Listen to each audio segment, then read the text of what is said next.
Di sini kita memiliki fungsi kuadrat yaitu 120x kurang x pangkat 2. Akan digambar grafiknya.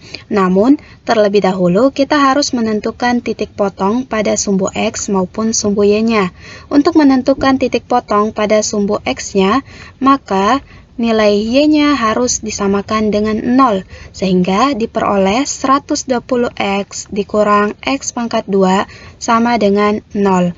Nilai x-nya di sini boleh kita keluarkan sehingga menjadi x dikali 120 dikurang x sama dengan 0. X sama dengan 0 atau 120 kurang x sama dengan 0, sehingga x sama dengan 120. Selanjutnya, untuk sumbu y-nya, maka x-nya harus disamakan dengan 0, sehingga diperoleh titik y sama dengan 120 dikali 0 dikurang 0 pangkat 2, yaitu tidak lain adalah 0.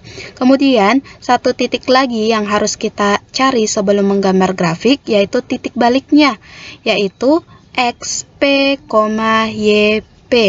Nah, XP di sini tidak lain adalah sumbu simetri, sehingga untuk mendapatkan sumbu simetrinya kita bisa menggunakan rumus XP sama dengan min B per 2A. Ingat, B di sini yaitu koefisien daripada X, sedangkan A adalah koefisien daripada X pangkat 2. Sehingga ketika kita substitusi, di sini menjadi minus 120 per 2 dikali min 1. Dihasilkan min 120 dibagi min 2, yaitu 60. Nah, untuk mendapatkan YP-nya, kita tinggal mensubstitusi nilai XP sama dengan 60 ke fungsi kuadratnya, sehingga diperoleh YP sama dengan 120 dikali 60 dikurang 60 pangkat 2. 120 kali 60 itu 7.200 dikurang 3.600, sehingga diperoleh 3.600.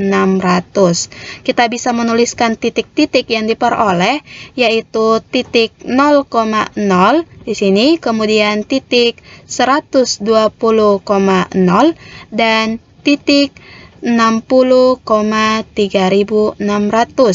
Kemudian, titik-titik itu kita gambarkan pada grafik, yaitu titik 0,0 misalkan di sini, kemudian titik 120,0 misalkan di sini, dan titik 60,3600 misalkan terletak di sini. Nah, perlu kita perhatikan pada soal, di sini merupakan fungsi parabola. Nah, lihat, A-nya bernilai negatif, sehingga ketika kita gambarkan kurvanya di sini akan terbuka ke bawah. Sehingga ketika kita hubungkan titik-titik daripada titik potong dan juga titik baliknya di sini, yaitu diperoleh gambar yang kurang lebih seperti ini. Nah, selanjutnya, untuk menjawab bagian B, yang ketika dijual unit 35, maka berapakah keuntungannya?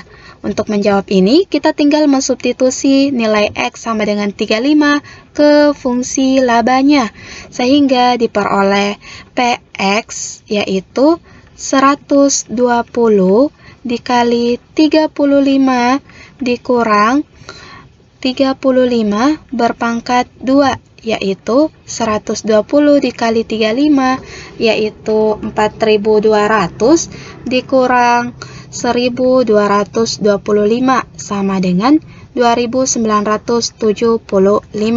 Kemudian bagian C yang ditanyakan adalah berapa unit barang yang harus dijual agar labanya maksimum. Kita tinggal melihat pada grafik yang mana nilai X yang mengakibatkan fungsi tersebut maksimum.